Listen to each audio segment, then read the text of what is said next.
Hey guys, tonight we journey into a world you think you know, but trust me, you don't. We've all seen the Hollywood version of the Wild West. Dusty saloons, grizzled cowboys, sunsets over cactus-covered plains. But let's strip away the movie myths. Forget the heroic duels, the witty one-liners, and the endless whiskey. Tonight we're going back to something colder, darker, and far more uncomfortable. Something they rarely showed on screen. Before we settle into that world, if you like these strange, sleepy deep dives into forgotten realities, feel free to like the video and subscribe, but only if you genuinely enjoy what I do here. And drop a comment letting me know what time it is where you are. It's always fun to see who's watching from the far corners of the world. Now dim the lights. Maybe turn on a fan for that soft background hum. Settle into your blankets, and let's slip together into tonight's story. Tonight's journey, what surviving a freezing night in the Wild West was like. No gunfights, no gold rush, just cold, hard survival. Because while the daytime West was hot, sun-scorched, and full of sand in places you didn't want sand to be, the night brought its own brand of misery. Temperatures that dropped faster than a drunk cowboy at poker. Winds that crept through every crack in the walls. And beds, if you were lucky enough to have one, that were more splinter and straw than softness. Most people imagine cowboys and settlers bedding down under the stars, wrapped in a blanket, looking picturesque. But in reality, you were trying to sleep on frozen dirt with a rock for a pillow, while hoping a snake didn't decide your boots looked warm. And that's if you weren't inside a drafty shack built more for speed than comfort. This isn't the West of campfire songs and shining spurs. This is the West of cracked lips, frost-bitten toes, and trying to light a fire with wet matches while your fingers barely work. This is the West of creaking cabins, collapsing tents, and the low, lingering howl of coyotes sounding a little too close for comfort. And tonight, you are there. Just you, the cold, and the fragile hope that morning will actually come. We'll walk through every gritty, wind-chilled moment together. From the moment you open your eyes in the pitch black, to the way you try to stay warm with nothing but damp wool and the faintest glow of dying embers. You'll feel the weight of your clothes, the ache in your bones, the way the cold bites your ears and never quite lets go. You'll hear every creak of the floorboards, every gust of wind rattling the thin wooden soles. And you'll see why the Wild West wasn't just about taming the land. It was about surviving the night without freezing to death in it. So let your muscles relax, sink into the warmth of your bed. Because what comes next is colder than you expect, quieter than you'd hope, and full of all the strange, uncomfortable details history tends to leave out. Let's begin. You wake up shivering. Not from a dream, not from a sound, just from the cold. Your back is stiff, your knees are locked at a strange angle, and for a moment, you're not even sure you slept at all. Maybe you didn't. Maybe you just closed your eyes and tried to pretend you weren't shaking.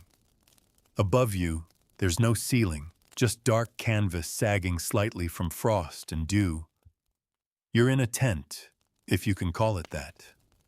More like a few stitched together sheets of oilcloth slapped over some crooked wooden poles. The wind has been scratching at it all night, like an animal trying to get in. And honestly, you're not entirely sure it hasn't succeeded. Your breath fogs in the air in front of your face, thick and white, a slow ghost drifting upward toward the sagging fabric.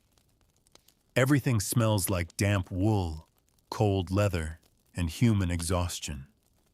Your blanket, such as it is, feels more like a crusty rug than anything meant for warmth. It's stiff at the edges from last night's moisture freezing solid. You try to pull it tighter, but it resists, crunching like stale bread. The ground beneath you is unforgiving. Dirt packed hard from footsteps, hooves, and last week's rain. There's no mattress, no padding, just a thin bedroll that might as well be a suggestion rather than an actual object. Stones poke at your shoulder blades. Something, possibly a root, possibly something worse, is jabbing at your hip. Your limbs ache, not from injury, just from living like this. Your fingers, numb. Your toes, you stopped feeling them sometime after midnight, and you're a little afraid to check whether they're still attached. You flex them anyway. 1, 2. Yep. Probably still there. Outside the tent, the world is silent in that specific way only cold places can be. No birds, no morning bustle, just the occasional creak of frozen wood shifting in the wind and the soft sigh of snowflakes falling on already frozen earth. It's early, too early. But there's no choice. You can't afford to stay in the blanket cocoon much longer. The fire's out. The embers are barely glowing, and if you wait, the chill in your bones will dig in deeper and start making permanent decisions. You sit up, slowly. Every joint complains. Your knees pop. Your spine crackles like old parchment. You don't stretch. You don't dare to. Not unless you want to pull something and ruin the rest of the week. Inside your tent, if you're lucky, you've got a few supplies. A canteen of water, probably frozen solid. A piece of jerky hard enough to be classified as a weapon. And a pair of stiff wool socks that might have been drawn once, long ago, in another life. You fumble in the dim light for your boots. They're cold, of course. Everything is. The leather is stiff. The laces are knotted like they were tied by someone wearing mittens and in a hurry. You shove your feet in anyway. No socks. They're still damp from yesterday's river crossing. It's either frozen feet or trench foot. Pick your poison. Outside the tent, you hear it now. The crunch of someone walking across the frost-covered ground. Slow, careful steps. They don't want to fall, because when the ground's this hard, falling hurts. You brace yourself and push open the tent flap. The cold hits you like a slap. It's not a soft, pretty cold. Not the kind from holiday postcards or sleigh bells. It's the kind of cold that grabs your lungs and says, "You don't belong here." The sky is still dark, streaked with pale gray hints of dawn. You can't see the sun yet, but you can feel its absence, like a missing person. The wind snakes through your clothes with surgical precision, finding every gap, every weak spot.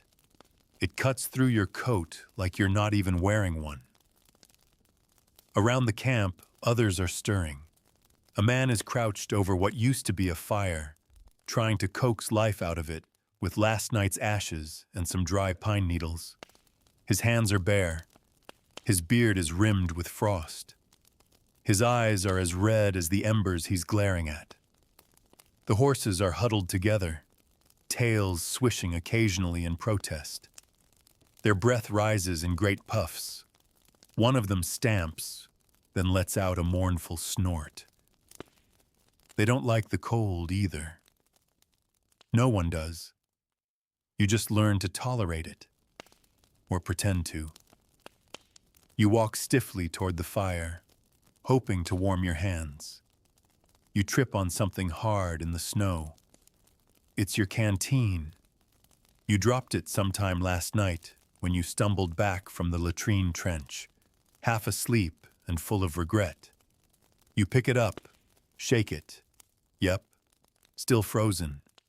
You tuck it into your coat, hoping your body heat will loosen it up by lunchtime. Maybe. You huddle by the fire with the others. No one talks, no one has to. The silence is a language everyone speaks this early, in this kind of cold. A man tries to boil water in a tin cup. It takes longer than it should. Ice crystals form on the rim before the heat can win. Eventually, steam begins to rise. Barely. He hands it to someone else without a word. You watch your breath swirl into the gray morning. You smell gun oil, smoke, and whatever passed for dinner last night. Burnt beans, maybe. It all smells a little like desperation, but also like routine. This is just how it is. You hear coughing from one of the wagons. Someone's still sick. They were sick yesterday, too. Probably something simple. Or maybe not. Cold makes everything worse. Infection spreads. And out here, there's no doctor, just a bottle of whiskey and hope. You stand, stamp your feet, try to feel them. Still nothing. You stretch finally, slowly, carefully. The day is coming. The work will start soon. And the cold? It never left. It just got quieter. There's a point in every cold morning where hunger starts to outweigh discomfort. Not by much, just enough to make you do something about it. You're not starving yet, but you are running on fumes. Last night's dinner was more of an idea than a meal. Some half-cooked beans, maybe a scrap of jerky, and the faint memory of what bacon used to taste like before it turned gray and questionable.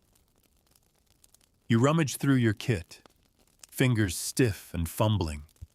A tin cup, a dented spoon, a small cloth bag that might hold something edible if you're lucky, or if you're desperate enough, even if you're not. You find a chunk of hardtack. You stare at it. Hardtack. The name alone should be a warning. It's not soft. It's not welcoming. It's bread in theory, but more accurately, it's a baked brick. A biscuit only because someone centuries ago decided that anything made with flour could count as food. It's been in your bag for weeks, maybe months.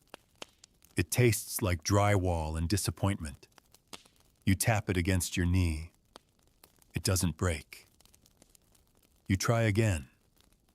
Still nothing. You bite it, very carefully. Your teeth regret the decision immediately. People have broken molars on this stuff. Real story. Soaking it in something warm is the only way to make it chewable. And you look over at the fire, where someone's boiling something in a soot-blackened tin pot. Coffee. Or the Wild West version of it. It's a dark brew made from grounds that have been reused too many times and strained through a sock, or maybe just a handful of fingers.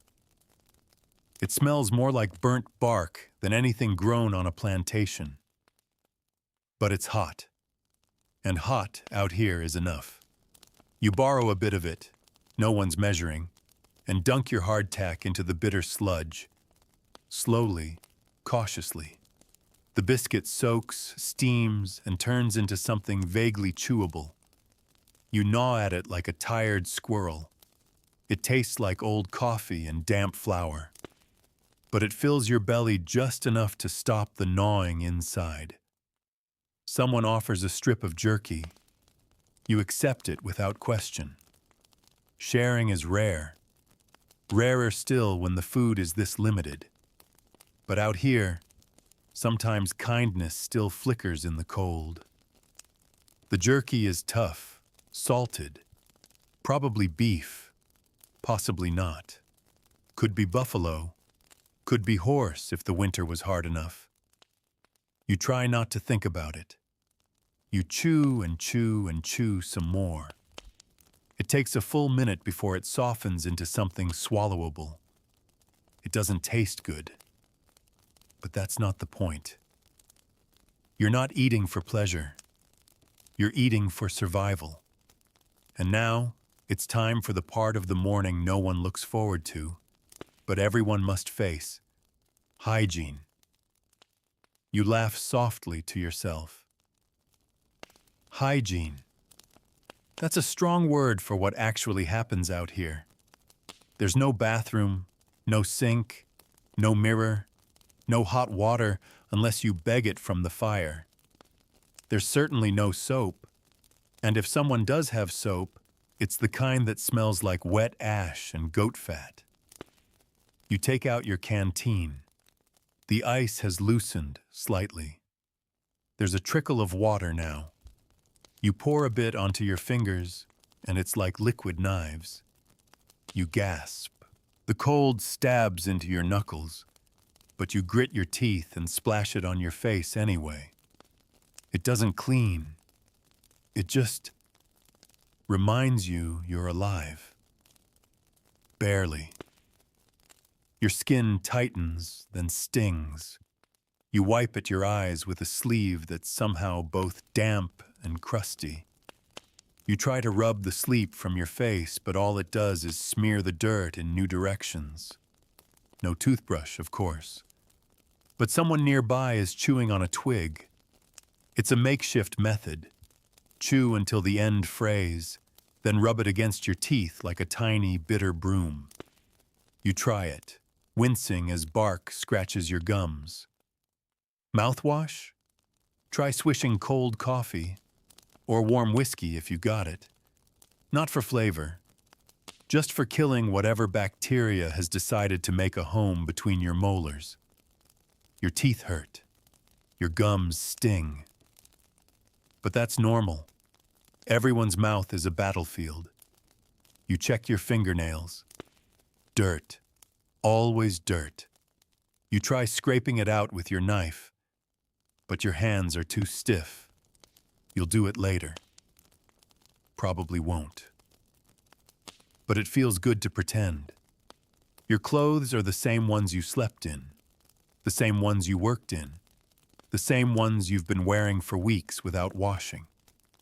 Your shirt, once a pale tan, is now the color of dried mud and camp smoke.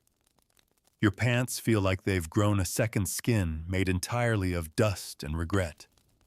You shake out your coat. A spider drops from the sleeve. You pretend you didn't see it. Your socks, if you're wearing any, are damp at the toes and stiff at the heel. One has a hole the size of a silver dollar. You ignore it. You always do. Underwear? A distant luxury. Bathing? That's a monthly event. Maybe. If there's a stream, if it's not frozen, if you're not too tired, if you care. You know your smell. Everyone does.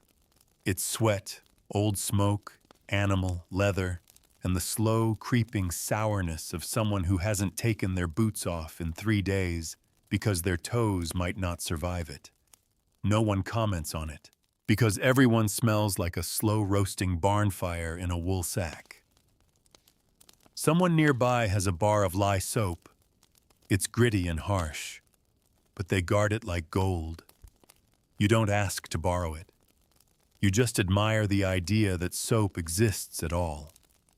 You look down at your hands, chapped, cracked, bleeding in places. Your knuckles are white with dryness. You rub them together and they flake like old parchment. No lotion, just spit, if you're desperate. Or animal fat, if someone's been butchering recently and has a little to spare. You sigh. The day hasn't even properly started, and you already feel like you've been through a war. But your stomach's a little less empty. Your face is a little less crusted with sleep, and your boots are, reluctantly, back on your feet. You're as clean as you're going to get. And out here, that'll have to be enough. You look down at what you're wearing and wonder, not for the first time, how anyone ever survived a single winter in this. Clothing in the Wild West isn't fashion. It isn't even comfort. It's damage control. A constant gamble between warmth, mobility, and not getting caught on a rusty nail while climbing out of a wagon. You've got layers on, sure, but they're the wrong kind. Not thermal insulation or fancy fleece-lined base garments. Just rough wool, cotton, and leather. Materials that might block the wind if the wind's feeling polite, which it never is. Your shirt is made of coarse homespun cotton, or maybe wool, depending on where it came from. Either way, it scratches, constantly. Itches in places you can't reach. It's stiff with old sweat and dust, and it smells like firewood, horsehair, and a hint of something that might be mold. Over that, there's a vest. Maybe denim, maybe canvas. It's not warm, but it looks like it should be, which is how a lot of Western gear works. Things appear durable until you're out in the snow at night, wondering why your torso still feels like a slab of frozen meat. Your coat, if you have one, is the real prize. Long, heavy, patched in 5 places. The lining is made of wool or rabbit fur, or in a bad season, nothing at all. Buttons are mismatched. One is missing entirely, replaced by a knot of string and stubborn hope. The collar might stand up to block the wind, or it might collapse when you need it most. Either way, it stinks of old rain and trail dust. Your pants are denim if you're lucky, canvas if you're poor, and some combination of both if you've been mending them with whatever's on hand. The knees are worn through. The seams are fraying. They fit poorly, too tight in some places, loose in others, sagging at the waist until you hitch them up for the 20th time that morning. Underwear, if you're wearing any, is a threadbare pair of long johns, stained, itchy, and never truly dry. Your boots are your most important possession. Heavy leather, cracked with age, stiff with frost. The soles are worn thin in places, and one heel is uneven. Inside, the lining is torn. You stuff it with rags or wool or even newspaper, if you can find any. They hurt your feet. Always have. But you wear them anyway because out here, barefoot means frostbite. And frostbite means a funeral where no one brings flowers. Gloves? Maybe. If you have them, they're fingerless, patched, probably borrowed or stolen. If not, your hands stay red and cracked and raw, shoved into your coat sleeves like shameful secrets. A hat is essential, not for style, for survival. Wide-brimmed to keep the snow off your face, felted or oiled to repel rain. It smells like leather and damp hair. It holds the shape of your skull and your mistakes. You never go anywhere without it. And still, the cold gets in. The layers help, but they never seal. There's always a draft sneaking down your neck, up your sleeves, through the seams of your coat. You're never fully warm, just varying degrees of not quite frozen. Now let's talk shelter. If you're lucky, you've got a cabin. And I use the word lucky loosely. It's a one-room structure, nailed together with desperation and wood scavenged from 3 different forests, and possibly a shipwreck. The walls are made of logs or planks, sometimes sod, if you're truly out on the edge. Chinks between the logs are stuffed with mud, moss, animal dung, anything to stop the wind from slicing straight through. It doesn't work. The wind always finds a way. The roof is low, slanted, and made of wood shingles or overlapping slabs. It leaks, not always, just enough to make you paranoid. There's a corner of the room you avoid because you know exactly where the drip will fall when the snow melts or the rain comes. You've probably named that drip. It's been with you longer than most friends. There's a stove in the center of the cabin, cast iron, soot-stained and temperamental. It groans when it heats up and wheezes when it cools down. You feed it chopped wood, but the wood is green or wet, bug-riddled. It burns slow and smoky, coughing warmth into a space that swallows it whole. You sleep in a cot if you're civilized, on the floor if you're not. Either way, you wake up with a back that feels like it's been trampled by mules and a face that's gone numb in the night air leaking through the chinks. Your blanket is wool, rough, heavy. You never wash it. You don't want to wash it. It might fall apart. And besides, the smell keeps the mice away. Probably. Speaking of mice, yes, they're here.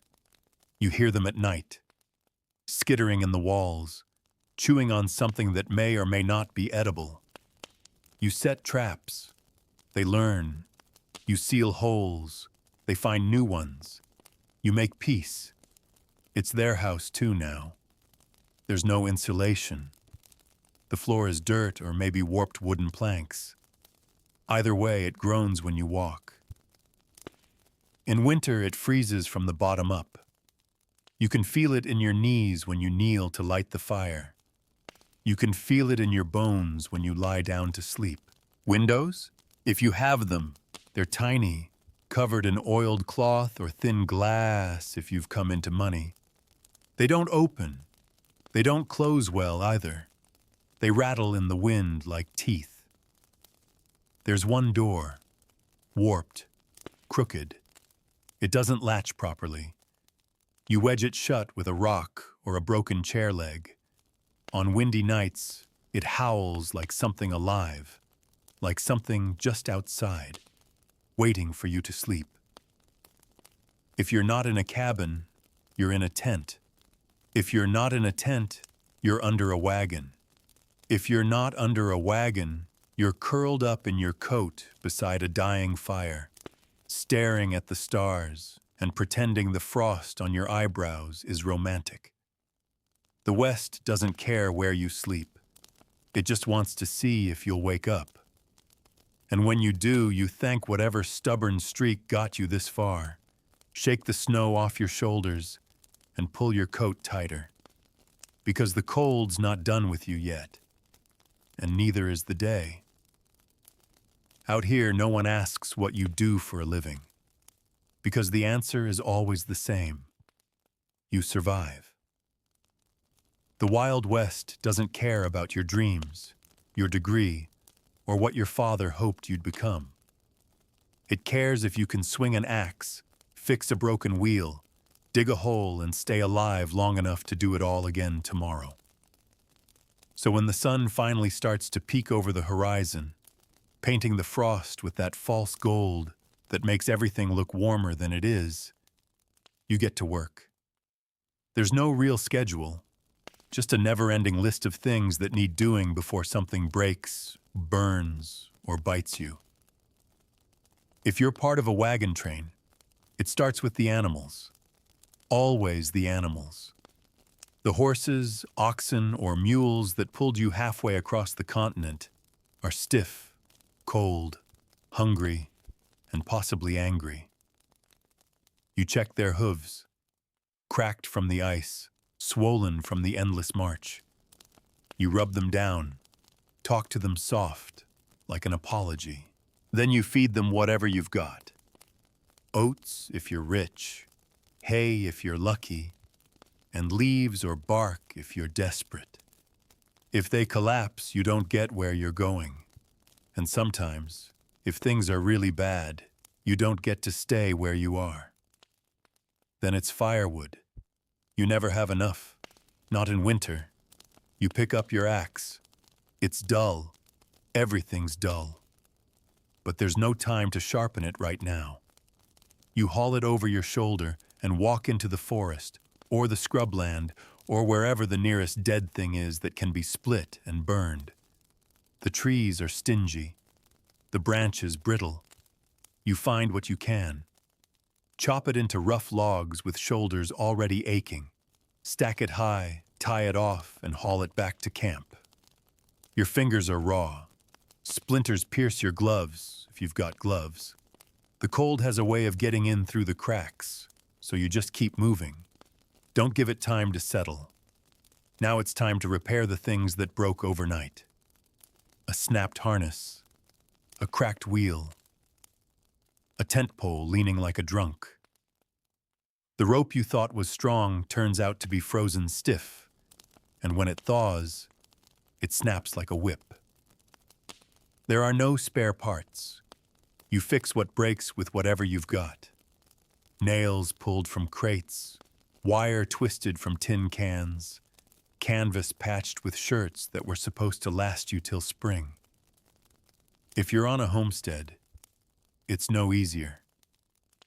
You've got a plot of land that hates you, earth that freezes solid, then melts into soup, then hardens again like it's trying to spite you personally. You chop ice out of the well with a pickaxe so you can draw water. You check the roof for leaks. You milk the cow if it hasn't frozen to death. And if it has, you now have a very sad pile of beef and no way to store it. Fences fall in the wind. You rebuild them. Doors swell in the damp. You plane them down with a knife. Your livestock wanders off. You go find it. Your children are coughing again. You heat rocks, wrap them in rags, and pray that warmth and a spoonful of honey can keep them out of the grave a little longer. And if you're a cowboy, you ride. Not because it's glamorous, because there's work to do. You check the herds, you ride the perimeter. You watch for rustlers, wolves, or wandering cattle that have no sense of direction and less sense of survival. The saddle is hard, the leather is stiff, and your backside has forgotten what comfort feels like. Your coat flaps in the wind. Your scarf is crusted with frozen breath, and your ears are begging for mercy. Your hands are never clean. Your boots are never dry, and your job is never finished. Maybe you're a miner. Down in the dark by dawn, swinging a pickaxe into rock that doesn't care whether it gives you gold or nothing but blisters. The air is thick with dust. Your shirt clings to your skin with sweat and grit. You light your lamp and descend into a shaft that's more coffin than tunnel. Every strike echoes. Every crack in the wall is a question. Will today be the day it caves in? You don't answer. You just keep swinging. Or maybe you're a woman on the prairie, and your work begins before sunrise and ends. Never. You cook for 10 with half the ingredients. You knead bread from flour that has more weevils than wheat. You mend clothes that were already rags when they were handed down. You sweep a dirt floor, boil laundry over fire, and teach the younger ones their letters while the older ones chop wood and press not to lose a finger. You birth the babies. You bury them too, and somehow you still find time to patch a neighbor's quilt or carry soup to a sick boy down the trail. You work harder than the men, longer than the days, and no one writes songs about you. But you keep going, because the West doesn't wait. And then there's the weather, always. The sun burns your skin in summer. The wind peels it off in winter. Rain turns your path to a swamp. Snow buries your firewood, your arm. Hail cracks your window. And if the weather doesn't get you, the silence might. Silence out here is thick. It settles in your bones. It whispers things like, you could leave, but you don't, because there's nowhere else to go. The east is behind you, the west is ahead, and you're caught somewhere between yesterday's dream and tomorrow's chore. You eat on your feet. You drink cold coffee because it's faster. You chew jerky with cracked molars and don't complain. There's no one to complain to. You work because the land demands it. You work because stopping feels worse. And when the sun finally starts to dip and your shadow grows long across the frozen dirt, you wipe your hands on a rag, breathe steam into the air, and look around. Nothing is finished. But something small, didn't break today. Maybe that's enough. Maybe that's what survival looks like. The land might be vast, but in the Wild West, there's nowhere to hide from your fears. Not the ones in the dark, and especially not the ones inside your own head. Out here, belief isn't a luxury. It's a necessity. When medicine fails, when the law is far away, when the night is colder than death, and all you hear is wind howling across a dead plain, you believe in something, anything. For many settlers, religion was as essential as firewood. You read your Bible by lantern light. You keep it tucked in your pack or wrapped in cloth under your cot. It's not just scripture. It's protection. A relic from a time when you felt safer, cleaner, warmer. A tether to a God who, you hope, can still find you all the way out here. Every Sunday, if the weather allows, and you're within 30 miles of a town, you ride to service. It might be in a proper chapel if you're lucky. More often, it's someone's barn, or a tent, or just a gathering in the open field, the preacher's voice rising against the wind, barely louder than the coughing of the crowd. You listen, you sing, you pray. You pray for rain, for healing, for safety. You pray for your neighbor's boy who didn't come back from the mine. You pray for the girl who froze last week in a wagon halfway to Wyoming.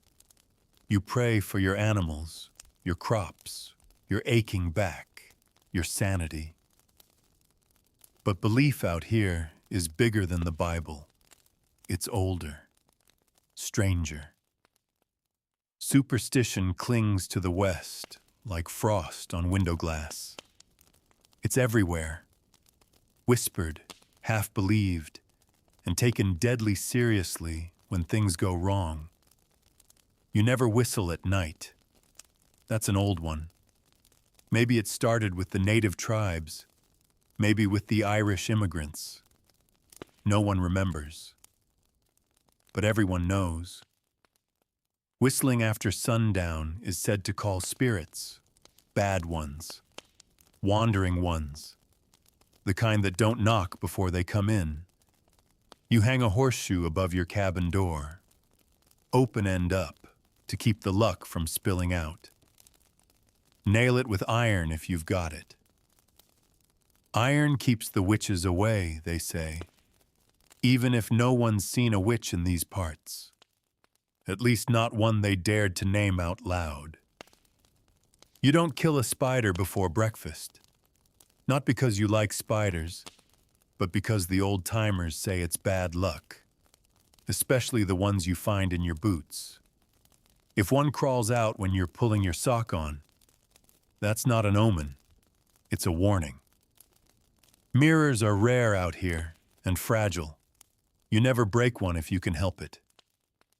7 years of bad luck feels generous, considering you might not make it through 7 more days. Best not to tempt whatever gods still remember this place. Crows are a bad sign. Owls are worse. If an owl hoots 3 times outside your door, someone in the house will die. You don't laugh when you hear it. You light a lamp. You murmur a verse. You stay awake until dawn. And if someone dies, you cover the mirrors, even if they're cracked and barely reflective. You open a window, even if it's freezing. You stop the clocks, so the soul doesn't get stuck. You bury the dead with something personal. A ring, a lock of hair, a silver coin under the tongue, if you can spare it. You mark the grave with stones, not just for memory, but so the wind knows where not to blow. Dreams carry weight, too. People believe the dead speak in them. If you dream of a child holding a candle, it means a fire is coming. If your teeth fall out in your dream, someone close to you is dying. If you see water rising, rushing, you prepare for a flood, even in the driest months. You don't ask why these things are believed. You just remember who ignored them and what happened next. Then there are the traveling preachers, the circuit riders, men with saddlebags full of scripture and lungs full of thunder, moving from one outpost to the next like ghosts in black coats. They preach hellfire under stormy skies and baptize people in rivers that could freeze solid the next day. Their sermons are equal parts salvation and threat. They talk about sin in every breath, gambling, drinking, dancing too long on Saturday night. But out here, there's a kind of grim understanding. Everyone's already living in a form of penance. Every frost-bitten toe, every lost crop, every sick cow is already a sermon. Then you have the medicine shows. Part religion, part snake oil, part carnival. A man rolls into town with a cart and a painted sign that says Elixir of Life. He promises healing, vision, vigor, youth. He quotes scripture and pours out tonic from a bottle that smells like mint and alcohol and bad decisions. You buy it. Of course you do. Not because you believe, because what else do you have? Sometimes, the belief isn't in God or ghosts or potions, but in land. In the promise that if you work it hard enough, long enough, it will love you back. That's a superstition, too. The idea that the West can be tamed. That if you build your home with strong hands and honest sweat, the prairie will respect it. It doesn't. It doesn't care. But you believe it anyway. Because you have to. Because without belief, what's left?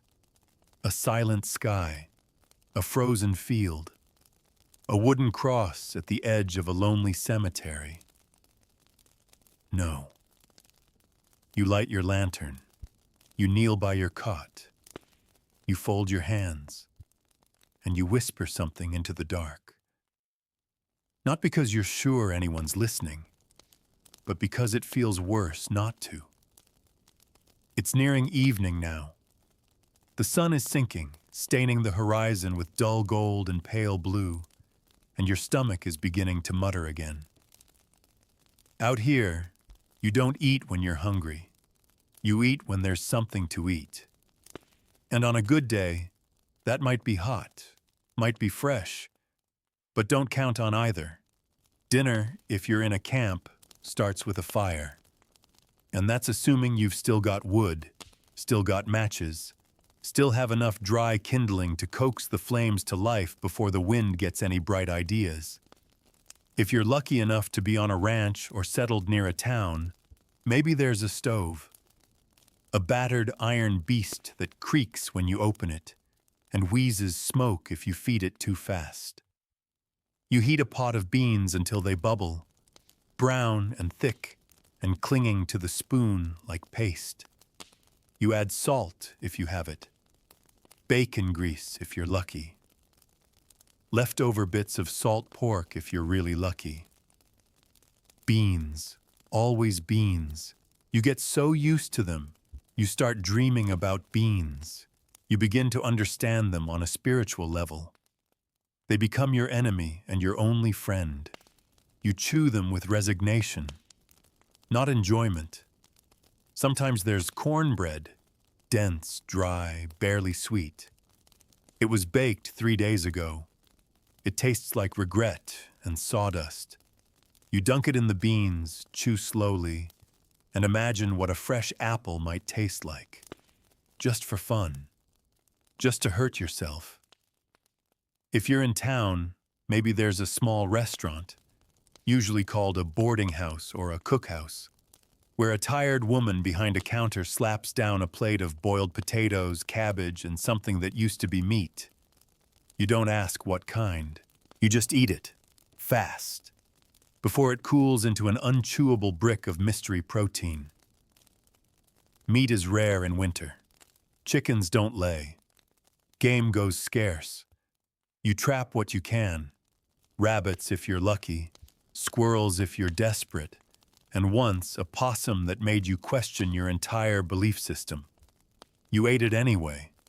And there's bread, sometimes, sour, flat, cooked over a fire in a skillet that still holds the memory of last week's pancakes, burnt on one side, raw on the other. But it's food. It fills you. Then there's coffee. It's never good. It's usually terrible. Weak, bitter, gritty.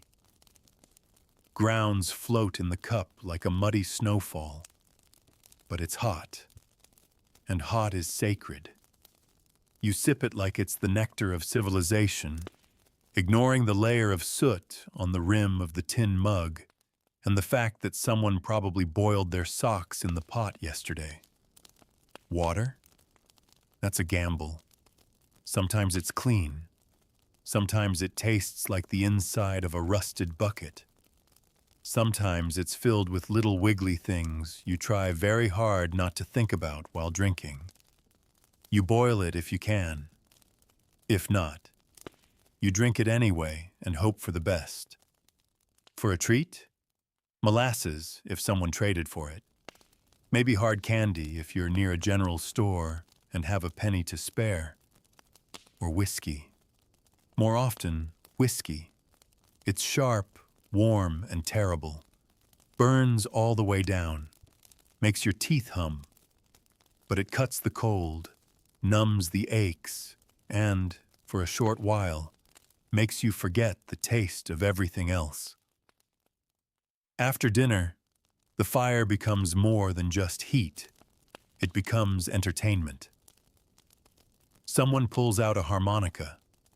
Another whittles by lantern light, shaving a stick into something vaguely animal-shaped. A kid pokes the fire with one of those dangerously long sticks that somehow always find their way into someone's boot. Someone tells a story. Not a good one. Just one they've told before. Maybe it's about a rattlesnake they swear was the size of a canoe. Or a blizzard so cold it froze a man's words mid-air. Or the time they saw a man in Kansas eat a whole can of peaches without sharing. Everyone laughs. Not because it's funny, but because it's noise. Because it makes the cold shrink back for a little while. If you're in town, there's the saloon.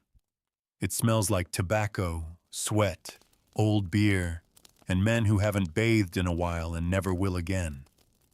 There's a piano in the corner. It's slightly out of tune and missing a key, but someone's playing anyway. Something jaunty. Something that makes you forget your boots are still wet. You sit at a sticky table. A girl walks by in a dress that's seen better years, powdered cheeks, and eyes that don't sparkle so much as tolerate. You nod. She nods back. Neither of you are here for romance. There's a game of poker in the corner. Someone's cheating. Someone's losing.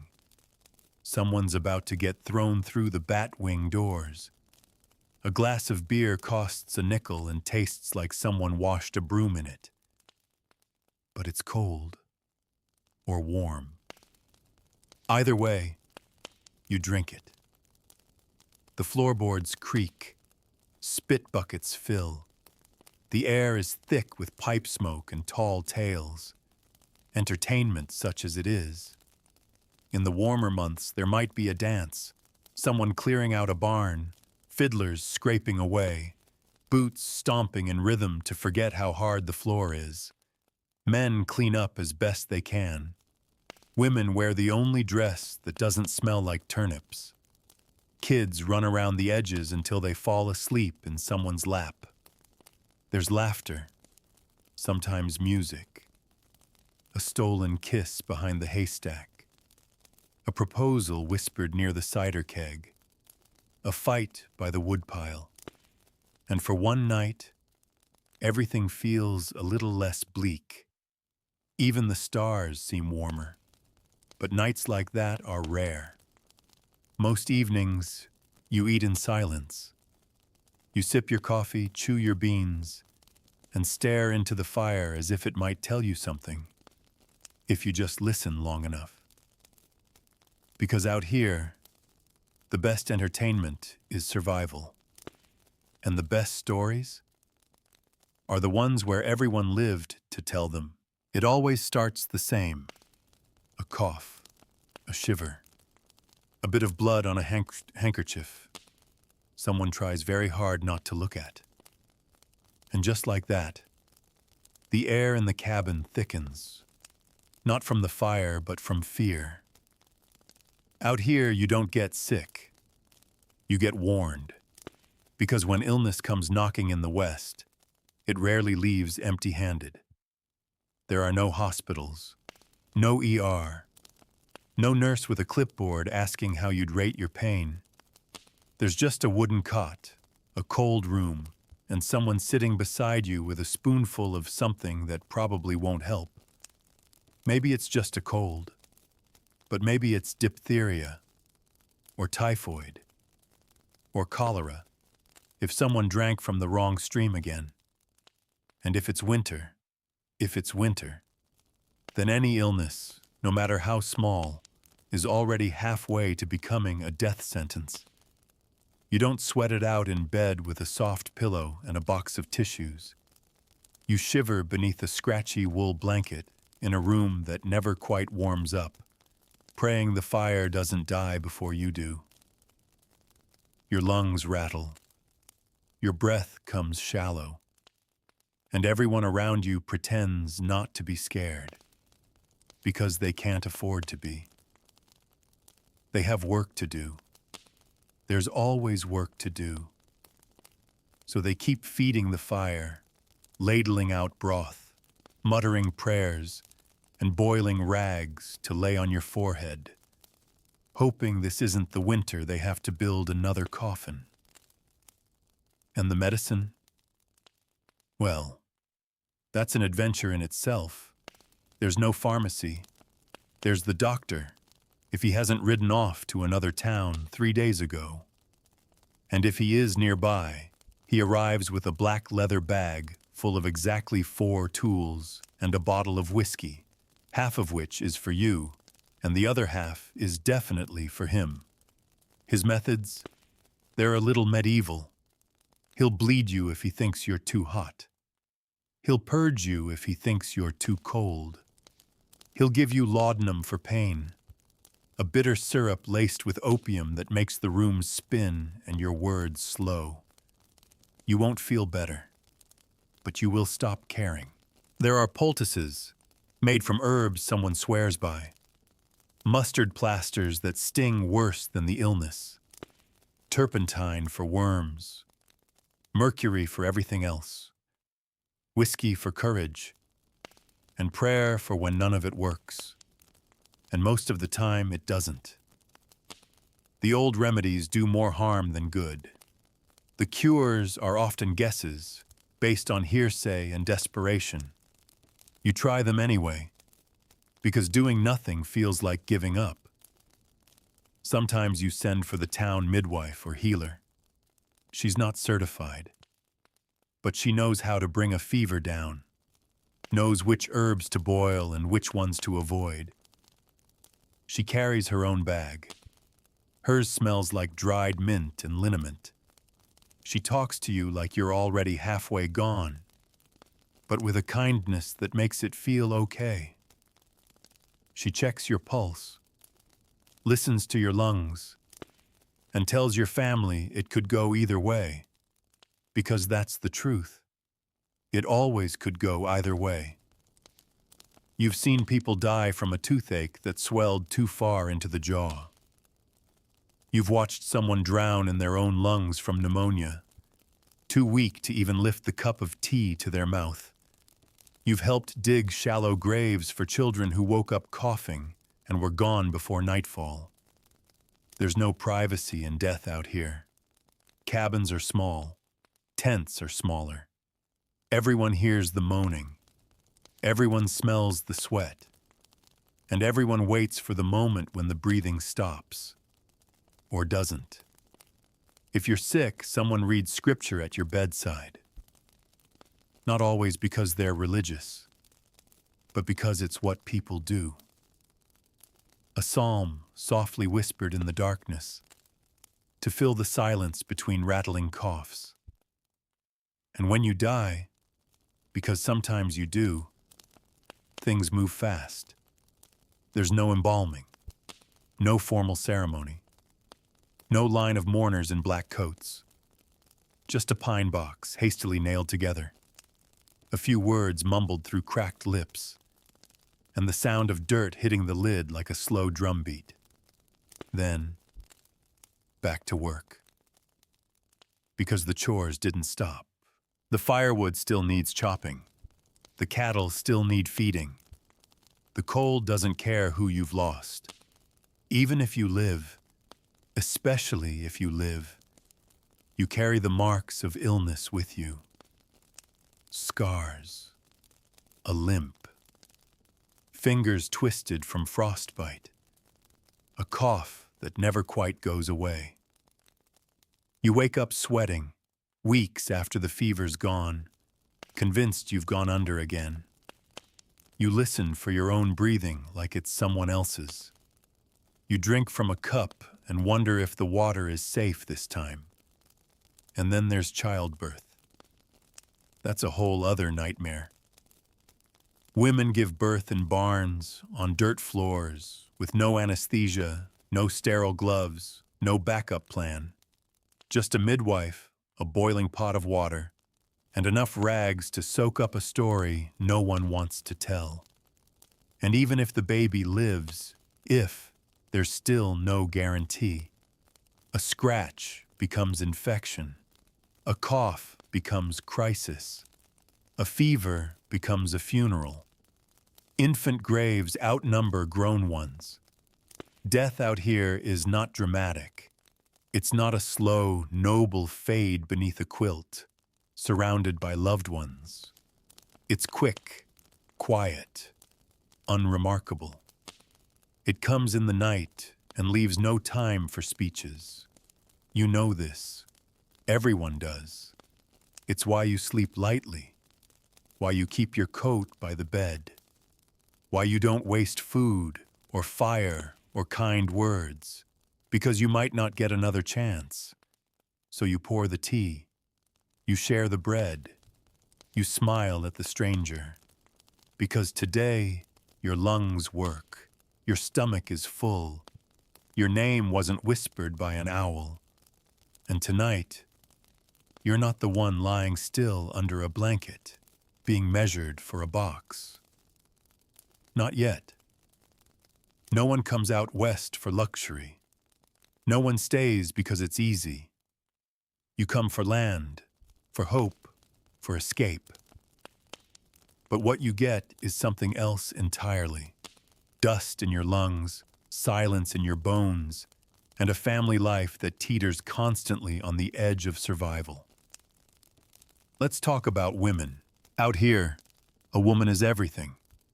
Cook, healer, mother, teacher, field hand, laundress, carpenter, midwife, gravedigger, and sometimes, just sometimes, still herself. But rarely. From the moment she wakes, before the sun, before the rooster, before even the fire is rekindled, she is working. Her hands are already chapped, her back already sore, her face already weathered by wind and worry. She hauls water from the well with stiff fingers. If it's winter, the bucket's rim bites into her palms with ice. If the well's frozen, she chips at it with a hammer. No water means no breakfast, no bread, no life. Then it's the fire, always the fire. Feed it, coax it, beg it. Heat the cast iron, boil the coffee, mix the dough, stir the beans, scrape the pan clean with grit and hot water, because soap is for the rich or the desperate.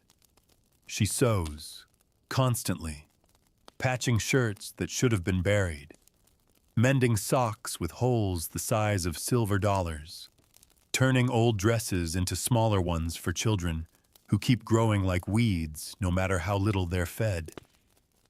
And when she's not cooking or sewing or scrubbing, she's hauling wood, laundry, children. She carries babies in slings while kneading bread, teaches letters while peeling potatoes, rocks cradles with her foot while churning butter with her hands. And childbirth? No hospital, no nurse, no clean sheets, just a bed or the floor, lined with rags, boiling water, a midwife who smells like mint and fear, and hours of screaming into a towel so the kids won't hear. Sometimes she survives, sometimes she doesn't. Sometimes the baby lives, sometimes no one does. And the next morning, the chickens still need feeding. The fire still needs stoking. And if she's lucky enough to still be breathing, she'll be on her feet before her stitches have even healed. Because out here, recovery is a myth. Now let's talk about children. In stories, children of the West are wide-eyed adventurers with straw hats and slingshots. In reality, they are laborers. From the moment they can walk, they're put to work. At 5, they're gathering kindling. At 7, they're milking cows. At 10, they're driving plows, mending fences, carrying water, and scaring off coyotes. There is no childhood. There is only training for adulthood. And adulthood starts as soon as your hands can grip a tool and your legs can carry a pail. But it's not all bleak. There are moments, flickers of childhood hidden in the cracks. A game of tag in the dust. A rag doll stitched from scraps. A laugh shared over a burnt biscuit. But those moments are brief always, because the land doesn't wait for anyone, least of all children. School. If there's a schoolhouse nearby, and if the weather allows, you go. Maybe 3 months out of the year. The rest of the time, your pencil sits untouched while you chase cows and cut wood. And discipline? It's the belt, the switch, the cold shoulder. Not out of cruelty, out of exhaustion. There's no time to explain why. Only time to make sure it doesn't happen again. Children die young. They drown in creeks, freeze in their beds, get caught in stampedes, fall from horses, cough until their lungs stop, bleed from infections, disappear in the night, and are never seen again. There are no Amber Alerts, no doctors, no safety nets. just grief and more work. And still, families try. They build what they can. Cobble together comfort from rags and routine, a family Bible on the mantel, a carved toy, a quilt passed down from a grandmother who crossed a river barefoot. Love out here, what isn't soft. It's not whispered. It's not poetry. It's practical. It's setting aside the last biscuit. It's hauling water so your sister can rest. It's mending someone else's boots before your own. It's silent. And it's strong. Marriages are forged not in romance, but in endurance, in silence, in pain. And yet, they endure. A man and a woman sharing a bed, not out of desire, but because it's the only warm place in the house. Whispering not sweet nothings, but plans for surviving the next frost. And praying, always praying, that the children asleep beside them will still be breathing come morning. Grandparents? Sometimes, if they made it. They're the storytellers, the slow walkers, the ones who remember a time when the East still felt close. They sit on porches wrapped in shawls, shelling peas or whittling spoons, eyes fixed on a horizon that hasn't changed in 50 years. They tell the children about cities, steamships, the war, and how your great-aunt once rode a buffalo straight into a Sunday service. You don't know if they're telling the truth, but you listen anyway. Because in a world where everything is hard, a good story is soft and precious. Family meals are loud, or silent, or full of coughing, or laughter. It depends on the day. One child is always missing a shoe. Another always forgets to wipe their nose. The baby's crying. The pot is boiling. Someone just knocked over the coffee. And yet it works. In a room too small, around a table too splintered, with food too bland and lives too short, it works. Because the Wild West may strip you of comfort, wealth, and peace, but it cannot strip you of each other. And so you go on, with your cracked hands, your frozen water, your patchwork family, and your tired smile. Because when the wind comes howling at your door, it's not the land that will save you. It's the hand beside yours. Afternoons out here are long, and not just because of the work. It's the tension, the slow grind between people who live too close, work too hard, and carry too much. By midday, the fire's gone cold, the sun is high, and your shadow is the only thing not judging you. This is when tempers fray. Because survival isn't just a matter of tools and food. It's about people. And people are complicated. Let's say you're in a small town. One main road, 24 buildings, and 36 arguments waiting to happen. A general store, a blacksmith, a saloon, a church, a jailhouse. That's the spine of most Western towns. Everything else, barns, wagons, livestock pens, is just muscle stitched to it, barely holding together. And every building is full of people with needs, wants, pasts, debts, secrets, and a tendency to settle things without a lot of discussion. Neighbors argue about fences, where one ends and the other begins.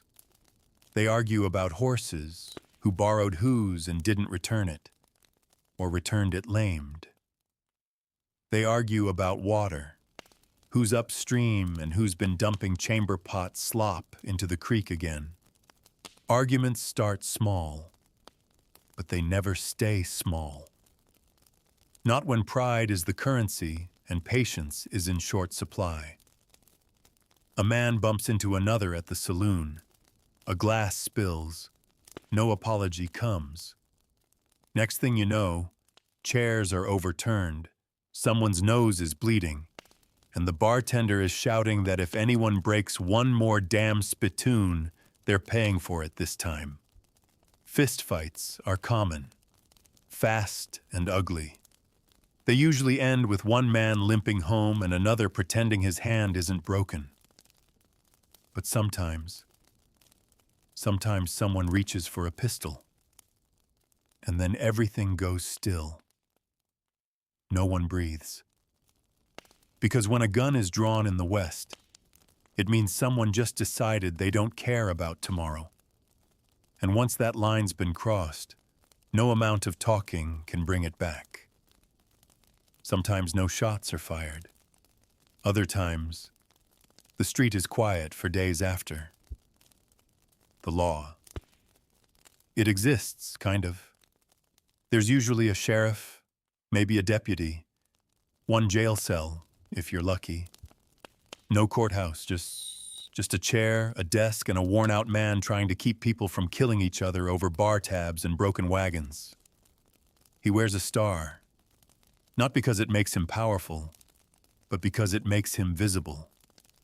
And that alone is dangerous.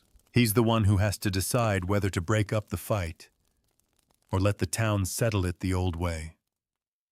Justice is flexible. Depending on who you are, who you know, what you own, and what you can offer. A rancher with 50 head of cattle can get away with a lot. A drifter with nothing but a dirty hat?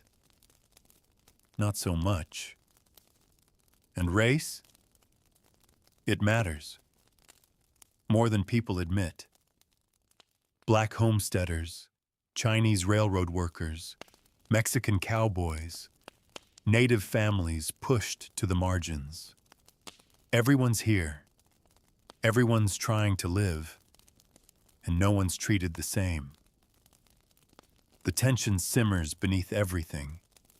At the saloon, at the trading post, at the edge of the schoolyard, where some children are told who not to talk to, and others are reminded they'll never own land here. Not really. Women, they hold it together, always. But they get pushed, too. Talked over, traded for, used, forgotten. A woman who speaks her mind is a troublemaker. A woman who leaves her husband, even if he beats her, is unnatural. A woman who wears the wrong dress to church will be whispered about for months. And if she works at the saloon, well, folks will smile at her, tip her, even flirt. But they'll never invite her to supper. And so the lines get drawn, quietly. Everyone knows who sits where at Sunday service, who gets invited to dances, who you wave to on the road, and who you pretend not to see. Even on the prairie, especially on the prairie, society still builds walls. They're just made of silence instead of stone. Then there are the feuds. Old family grudges that followed people west like luggage. Sometimes it's over land. Sometimes a stolen cow. Sometimes a broken heart from 20 years back. Two families live on opposite hills, and every glance is a challenge. Every word carries an edge. Every accident is suspicious. You grow up knowing who your enemies are. You learn to ride past their house without looking, to never drink at the same saloon, to keep a shotgun near the window, just in case the past shows up one night with a bottle and bad intentions. And all of it, the fights, the rivalries, the whispers, happens under a sky so wide it should make everyone feel small and peaceful. But it doesn't. It just gives the anger more room to echo. Still, not all conflict ends in blood. Sometimes it ends in compromise, in a handshake between two men who hated each other until they had to dig the same well, in women who swap sugar and stories, even if their husbands won't speak, in children who don't yet know who they're supposed to hate. Sometimes, even in the West, peace sneaks in when no one's looking, but it never stays long, because the land demands hard work, and hard work makes people tired, and tired people make mistakes. And when mistakes pile up in a town with too many guns and too few doctors, you get tension, you get suspicion, you get quiet grudges, loud arguments, and the constant threat that today might be the day someone snaps. But somehow, life goes on. Because even in the dust and danger, people still love, still laugh, still sit around a fire and try for one more night to forget the weight of it all. Until tomorrow, when it all begins again. Night doesn't fall in the west. It arrives, sudden, heavy, unforgiving. 1 minute you're squinting into the pale orange light of late afternoon. The next, the sky folds in on itself like a blanket pulled too fast. What little warmth the day gave you disappears with the sun, and you're left standing in the hush. You feel it before you see it. The temperature drops so fast, your breath becomes a cloud, thick and white, drifting into the darkness like a silent warning. Fires are fed, doors are bolted, curtains are drawn, even if there's nothing outside but prairie and cold stars. Because out here, night isn't rest. It's survival again. Let's say you're in a cabin. The fire inside crackles, but you don't trust it. The stove is old, the logs are damp, and the draft through the floorboards is stronger than you remember. You pull your coat tighter, add another blanket to the bed, move your boots close to the hearth, not because they'll dry, but because if you leave them too far away, they'll freeze solid. The wind rattles the window. You tell yourself it's just wind. You always tell yourself it's just wind, but you still check the latch on the door. Twice. If you're out in a tent, God help you. The canvas flaps and moans. The cold presses in from all directions, and your only weapon is a blanket that smells like wet wool and animal sweat. You curl into yourself, knees to chest, every joint stiff from the day's work. You try to sleep, but sleep isn't easy in the West. Every creak of wood sounds like a footstep. Every gust of wind sounds like a whisper. And somewhere in the distance, something howls. Coyote, maybe. Maybe. The dark is total. There are no street lamps, no passing cars, no neighbor's porch light to bleed through the window. Just blackness, stretching in every direction, broken only by the glow of the fire, or the dull flicker of an oil lamp that's running low. And with the dark comes everything you try not to think about during the day. The sickness, the empty chair at the table, the grave you dug last spring, still fresh in your memory. Death feels close at night. It always does. You wonder if your cough is worse. You wonder if your child's fever will break before morning. You wonder if someone out there, on the road, in the hills, behind the barn, is watching you through the dark. And you know, deep down, that they are. Because the West isn't empty. Not really. It's full of things that only move after sunset. Desperation. Despair. Desperate men. Thieves don't rob at noon. They wait. For cold. For dark. For the kind of quiet that makes a scream sound like a whisper. If you're in a town, you feel safer, but only slightly. The sheriff is probably asleep. The bar is closed. The drunk in the alley is muttering to ghosts. And even the bravest men double-check the bolt on their door before they blow out the lamp. Some nights, you hear gunfire. Not a fight, not a duel, just a single shot. Then silence. You don't go out to check. You never do, because you already know what you'll find. And in the dark, things look different. Even familiar places feel strange. That path behind the barn, suddenly sinister. The empty rocking chair, moving just slightly. The creak on the porch, too rhythmic to be the wind. Your mind plays tricks, but not all of them are tricks. Fires go out, chimneys clog. People die in their sleep from smoke or cold or the kind of fear that never quite lets them breathe right again. And the animals, God, the animals, they don't like the dark either. The horses stamp and whinny. The dogs bark at nothing, then fall silent too suddenly. The chickens go stiff in their coop. Even the mice freeze mid-scurry, listening. Because night is when everything remembers its prey. And you're no exception. Sometimes, if you're staying at a stranger's place, a ranch stop, a stagecoach inn, a friend's cousin's cabin, you sleep with your boots on.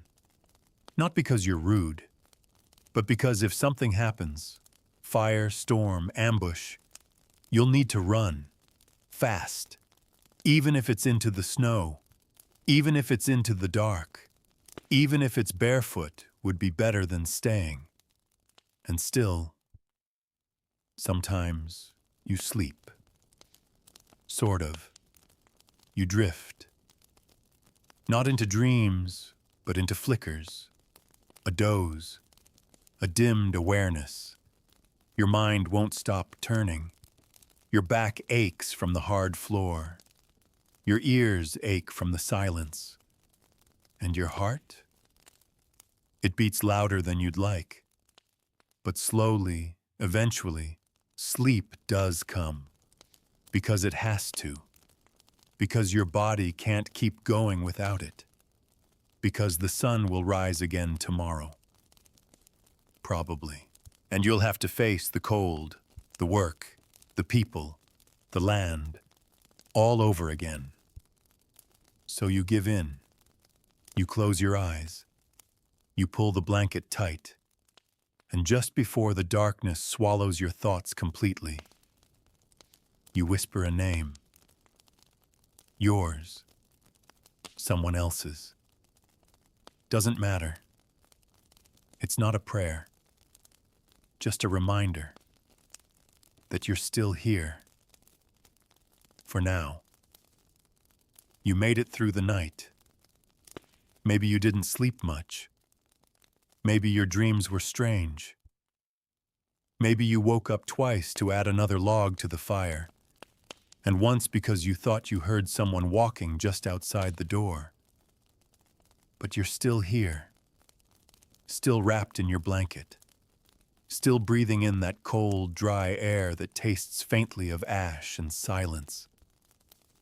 The fire's nothing but embers now, a slow red pulse in the dark, like a heartbeat. Your boots are still wet. Your coat still smells like smoke and horse sweat. But the worst of it, the long, freezing night, is behind you now. And as the sky begins to shift from black to deep blue, you sit still for just a moment and take it all in. This is what life was like for so many, every single day and night. A world without comfort, without insulation, without backup plans or safety nets, where even surviving until morning felt like a small kind of victory. A quiet one, the kind you didn't boast about, because everyone around you was just as tired. Every night in the Wild West was a wager. You wagered that the roof would hold, that the fire would stay lit, that the fever would break, that no one with bad intentions would find their way to your door, that the coyotes would stay in the hills, that the silence wasn't something waiting. You didn't sleep to rest. You slept to recover just enough to survive the next day. And most of the time, that was enough. But it wasn't noble. It wasn't romantic. It was just necessary. And somehow, they kept doing it. One frozen sunrise at a time. But now, you get to let it go. Because you're not there. You're not in a canvas tent with wind howling at the seams. You're not wrapped in stiff wool with straw poking your back. You're not drinking coffee thick with soot or patching your boots with twine and hope. You're here, in a world with blankets and pillows, hot water and heated rooms. You have a bed, and you have the luxury of stillness, of still being able to close your eyes without worry, of sleeping through the night without listening for footsteps or wolves or coughing that doesn't stop. And yes, the modern world has its stress, its chaos, its noise. But not like that. Not like waking up to snow in your boots and wondering if your toes are still alive. Not like watching someone get sick and having no answer but a spoon and a prayer. Not like fearing the dark itself.